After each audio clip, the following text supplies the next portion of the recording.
È un Veneto ferito, quello colpito dall'emergenza maltempo e per il quale il presidente Luca Zaia dichiara una iniziale conta dei danni stimata in oltre $500 miliardi, Venezia esclusa. La gestione commissariale di Venezia è a sé ed è bene che sia così col sindaco Brugnaro. Il resto del Veneto è martoriato dalle montagne, tutto il litorale, tutte le spiagge, da Jesolo, Cavallino, Rosolina, Barricata, Sottomarina, sono tutte quelle anche che non ho ricordato, Bibbione, Un disastro. Caorle, Eraclea, e dall'altro anche le alluvioni e inondazione nel Veneto orientale, per cui dico che è veramente una tragedia.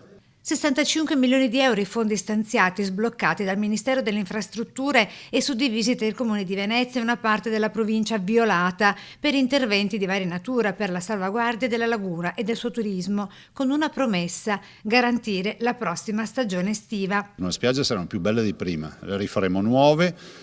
Mancano, dico solo Bibbione, mancano penso 100.000 metri cubi di sabbia, in alcuni tratti la spiaggia non c'è più, era la spiaggia più grande del Veneto, ma torneranno più belle di prima. Quindi la replica alle tante polemiche di questi giorni sui social contro i veneziani e i veneti allagati. Sta gente qua va punita, e tanto è vero che verrà perseguita, perché non esiste che qualcuno auguri la morte a qualcun altro.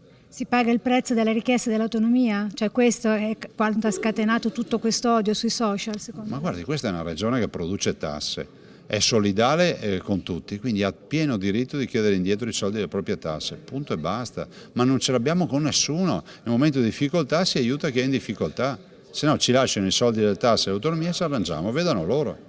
E dal fronte del meteo permane l'allerta sull'Alto Piave e il Veneto orientale fino a domani. Continua anche lo stato di attenzione arancione per l'assetto idrogeologico dell'area dolomitica e per il rischio allagamenti ed esondazione nel bacino dell'Emene, Livenza e Tagliamento.